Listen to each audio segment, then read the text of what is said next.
Okay, nakaon na? Sabihin mo kung nakaon na. Huy, Jonathan! Ay, oo. Oo, naka-on na, Gegi. Ay, hello. Ako si Douglas. Gusto ko lang kayong bigyan ng update sa buhay ko. Masaya ako kasi alam niyo yun, medyo nagiging busy na ako eh. Nagiinom. Pero may nagpadala ng sulat sa akin. Tinanggap na daw ako sa isang trabaho. Kaya malungkot na naman ako. Di naman daw masyado mahirap. Magsasalita lang daw ako doon tapos makikita daw ako sa TV. Hala, side types ako. Hala. So, balito yung script mo. Una, mag-i-intro yung kasama mo. Tapos sasabay mo siya, basahin yung title. Naintindihan ba? Oo, ano ba? Anong tingin mo sa akin? Hindi nakikinig. Very good. Ano garad yung mabasahin ko dito? Bali, meron daw akong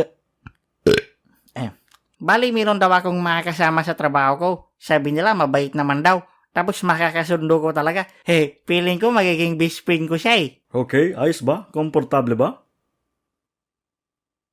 Nandito ka na naman. Oh gosh, naligo ka ba? Oo naman. Are you sure? Kasi ang strong ng amoy mo eh. Paano malaki masyado ng ilong mo? Anong sabi mo? Bakit? Do you wanna get smacked in your face? So yun, simula na ng pinaka-exciting na trabaho ko. Joke lang, ayoko pa lang ng trabaho ko. Ang pangit pa ng kasama ko. Pero ayun, sana suportahan nyo ako at panoorin nyo ako. Wag na lang pala kayong manood. Greetings mga bros and sis. My name is Joaquin. Magandang gabi mga pre. Ako naman si Douglas. Ito ang news na walang pinaproteksyonan. Walang kili-kili yan. No kasinungalingan. Nagbibesyo ng totoo lamang. Welcome sa King in the News. Sa ulo-ulo ng mga nagbabagang balita.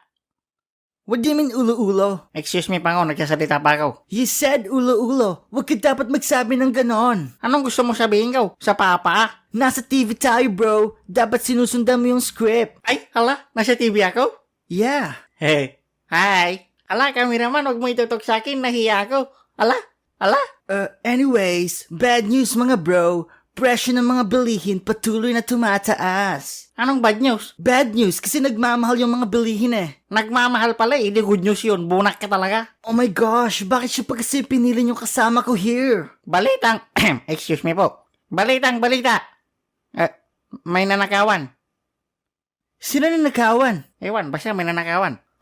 Hindi ka na magsabi ng news bro. Bakit ba? Garong-garong yung gusto ko. Isang tao kumain ng lunch ganon? Oh my gosh! Peling, sige nga ikaw nga garong magsabi ng balita. Kinanatuyin.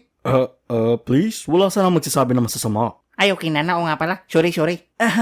Breaking news mga bro. Global warming nagiging worse na. Hala, ang boring. Grabe, ano ba yung mga sinasabi mo? News bro, nandito yan sa script. Script. Tatlo lang ang gustong marinig ng tao. Alak, pagkain at sirindon. Ayaw ko pala marinig sirindon. Dalawa lang pala. Please, can you stop sing it when I'm talking, okay? Okay, Karot, hindi na. Sure? Oo, promise. Okay bro, thanks. Isang lalaki sa mall, nahuling Okay, meron lang tayong malit na commercial break. Magbabalik din tayo maya-maya. Sabi mo di kasi sing it bro. Shh, wag kami. Milk tea. So ayun mga pre, usapang hayop naman tayo. Yan, that's what I like. Kasama ko ngayon ay isang unggoy. Anong sabi mo? O diba, nagsasalita yung unggoy. Don't you dare call me monkey bro. I'm cute. Cute? Kinamot. Mas cute pa sa'yo yung aso ni Jonathan. Sumunod kayo sa script, please. Anyways, mga bros, price ng alak gustong ipataas ng government. Bakit naman? Yan ka na naman sumisingit ka sa mga sinasabi ko. Bakit naman kasi tataas niyo yung presyo ng alak? Hindi niyo ba alam? Yan ang nagbibigay sa akin ng genius mind. Spell genius. Gen na lang, GNI. Gusto yan ipataas kasi nga lumalala at nagiging violent ang mga taong umiinom nito. Ay sos, puro kayo kabaklan? Natatakot kayo sa inumin? Ginamit mo yung word na bakla para makapang-insulto? You're such a racist. Anong racist? Hindi nga ako nagmumotor. Oh my gosh, ang tunga. So, sa pangsama ng panahon muna tayo mga pre. Kasama natin si Jonathan para sa weather update. Hello, Jonathan? Hello? Jonathan? Hello? Okay, salamat Jonathan sa update ng kaadikan. Oh my gosh, ano ba yung kasama mo? Hindi man lang makapagsalita. Hoy, wag mo nga ginaganyan yung tropa ko ha. At least hindi yan manyak kagaya mo. Me? Maniac? Ikaw kaya yun? Ha? Nibor akong nagganyan. Eh yan ang chinat mo kay Aubrey kahapon.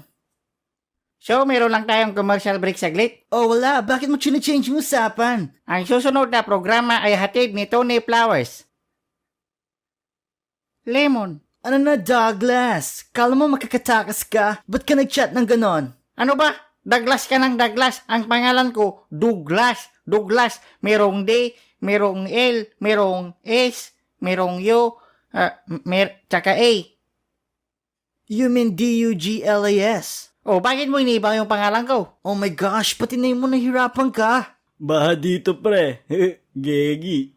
Tapusin nyo na please. Please. So, bali here na mag-end ang ating program for tonight. My name is Joaquin saying, si Douglas ay kulot. Kinanatuin. Ako naman si Douglas na nagsasabing pag nasa katwiran, pangaw pa rin si Joaquin. Abangan nyo ang mga susunod na balita dito lang sa King Ina News. So ayun, sa loob ng ilang minuto, wala na naman akong trabaho.